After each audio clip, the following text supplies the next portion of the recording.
5 minute পরে আমরা আইনগত ব্যবস্থা নিব। সম্মানিত শিক্ষকবৃন্দ, আপনারা সসম্মানে শহীদ মিনারে চলে যান।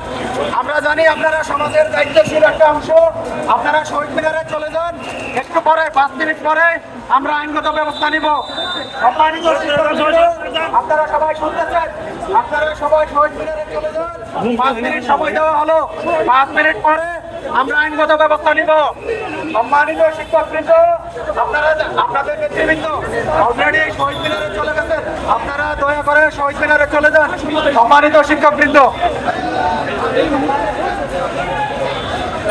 পুলিশের দেওয়া 5 মিনিটের আলটিমেটাম উপেক্ষা করে আন্দোলন করতে যাওয়া শিক্ষকদেরকে পুলিশ লাঠিচার্জ করে সরিয়ে দিয়েছে এবং পুলিশ লাঠিচার্জ করে টিয়ার শেল নিক্ষেপ করে, সাউন্ড গ্রেনেড নিক্ষেপ করে প্রেস ক্লাবের সামনে সড়কে যানজট মুক্ত করে দেয়, অর্থাৎ অবরোধকারীদের পুলিশ সরিয়ে দেয়। সরিয়ে দেওয়ার পরেই এই সড়কে যানবাহন চলাচল আবারও স্বাভাবিক হয়ে গেছে এবং এখানে আমরা দেখতে পাচ্ছি সড়কের এক প্রান্তে আন্দোলনকারী, অপর প্রান্তে পুলিশের সদস্যরা, ঠিক তার মাঝখান দিয়ে এই যে যানবাহনদের চালক যারা রয়েছেন তারা কিন্তু উচ্ছ্বাস প্রকাশ করে তারা তাদের নিজ নিজ গন্তব্যে আসলে সরে যাচ্ছে।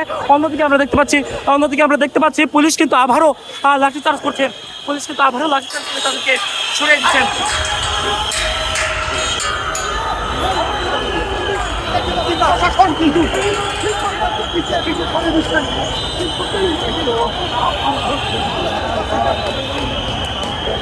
পুলিশ কাকরাইল মুখী যে সড়কটি রয়েছে সেই সড়কে ধাওয়া দিয়েছেন আন্দোলনকারী যারা আছেন তাদেরকে, এবং আন্দোলনকারীরা কিন্তু এখান থেকে সরে গিয়ে তারা কাকরাইল মুখী সড়কে তারা প্রবেশ করেছে এবং এখান থেকে ইতিমধ্যে বেশ কয়েকজনকে আটক করেছে পুলিশের সদস্যরা।